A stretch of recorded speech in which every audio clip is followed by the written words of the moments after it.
So guys, welcome back to yet another player review. In this one today, we are going to be trying the 83 rated Rulebreakers Daniel Podence item, which looks pretty good. It looks pretty interesting. Anyway, plenty of green stats to discuss, which we will do momentarily. But before we do that, if you could leave a like rating on the video, that'd be very much appreciated. In the comments below, let me know your thoughts on this card, this promo, and also let me know which other players you want me to review, which came out today. I have already done Lukaku and who's the other one that I did?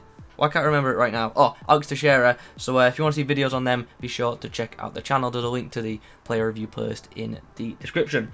Anyway, let's discuss the Wolves winger. Let's first do a comparison to his non-in-form. So here is the new card in all its glory, and in comparison to the non-in-form, you can see it's been given a very big boost, especially in the shooting department. His pace has come down a bit from his non-in-form, but everything else has gone up, which is, you know what, that's absolutely fine, because once again, this is a card where you can just bang a Hunter Kemp style on him, and oh wow, he's got his pace back.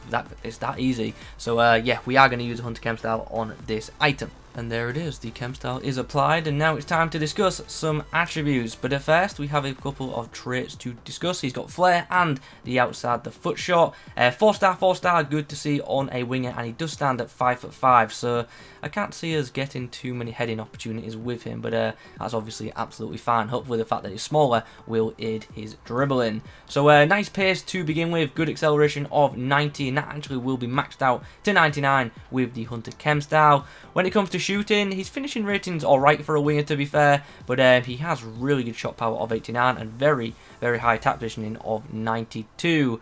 When it comes to passing, he's not looking like he's a creative winger. He's looking like he's going to be a goal-scoring winger. The passing stats are pretty average in that column. They're not terrible, but obviously nothing too outstanding. The dribbling department, though, looks very, very nice. Elite agility of 95, really high balance of 97, and a pretty nice in-game dribbling rating of 89 as well. And then physically, nice stamina of 83, but really low strength of 33. So we are going to have to use this guy's dribbling the best we possibly can to avoid would-be defenders, because if they get hold of this guy, it's very likely they're going to be able to just knock him about. So let's get into some games. Game number 1 sees us match up against this. It's a fairly strong La Liga side, which also features Adama Traore, so a little bit of a hybrid in this one. Very good midfield, very pacey midfield as well, with Valverde and Llorente.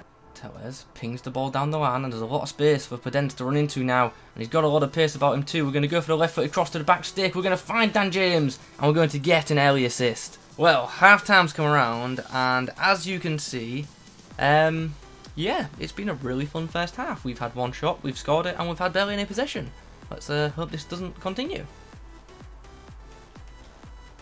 The opponent is very much keeping everyone back right now as Podence comes through. It's a nice bit of play as well, and he's actually netted it.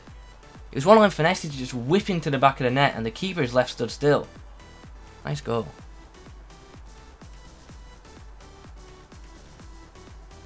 It's an interesting opportunity.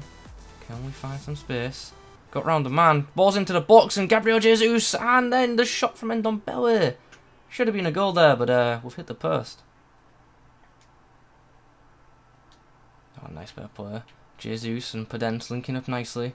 Can we get an opportunity here? We're going to try and wiggle our way inside. We do exactly that, and Dan James pulls one back. Well, the full-time whistle has been blown, and sadly we lost the game 5-4. It's actually a good game, and fair play to my opponent. Shame he did a bit of time wasting at the end, but it is what it is.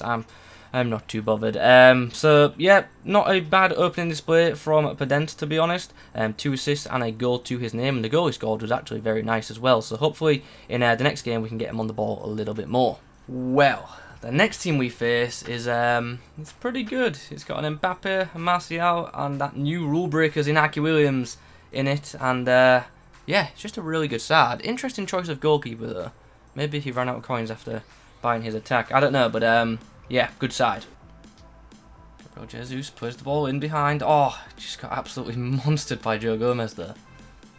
Mbappe plays the ball in behind. Podence has done well to beat his man. Going to try and whip that one in to Ansu Fati, and he does that, but another game, and it's going to be another second half where we're going to have to put in a pretty big effort to get the comeback, because we are 2-0 down. That's out wide from Mbappe to Podence, who's going to put the ball across the box, and there's a chance. Ansu Fati does get a goal. I don't know if he'll be credited with the assist, for that cross into the box, because there was a couple of touches from the defender, I think, there. But nonetheless, nice setup. Here's a chance. Ball's been played in behind. Can we equalise? Back-to-back goals. Oh, we should have there, but we will in the end with Ansu Fati. And just like that, from being 2-0 down, it's all square. Oh, nice. Podence has got round his man. He's going to bring his man across. We're going to try and hit the finesse. Oh, Pope spilled it. And it's free. Wow. My opponent must be fuming with his goalkeeper there, because he's just handed me that goal. Tellez puts the ball in behind. Here's the Portuguese winger. He's got on it. He's going to whip it across the box. There's a chance, and there he's 4.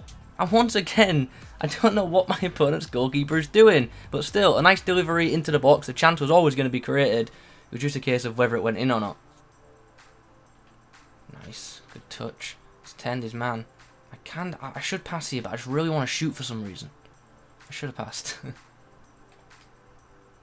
Nice finish.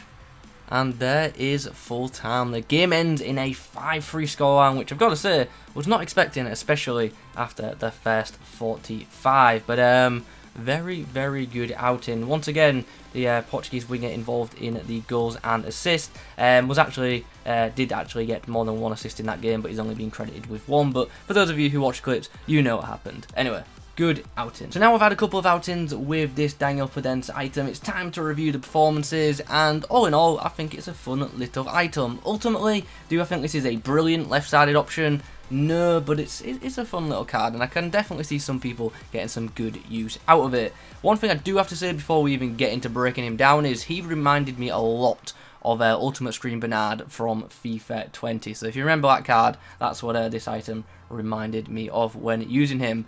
He's a fun little card to use though, like I say, because he's very pacey and his dribbling does feel very, very nice. I feel like this is one of them cards that people are either going to love or hate. I don't think there'll be much in between with this item, because his dribbling is amazing, but his strength is really, really low, and in-game you absolutely feel that. He's one of them players who, if you can dribble well, you will love him, because you can have a lot of fun with him. But if you're not a brilliant dribbler, you might hate him just because of how easily he can and is dispossessed of the football. So something to bear in mind straight off the bat. Anyway, pace. How quick does he feel? Pretty quick, to be honest. Obviously, once more, we did have the Hunter Kemp style on him, so that definitely helped. But felt quick in game, not just without the ball, but with it as well, because he's got obviously very, very nice dribbling.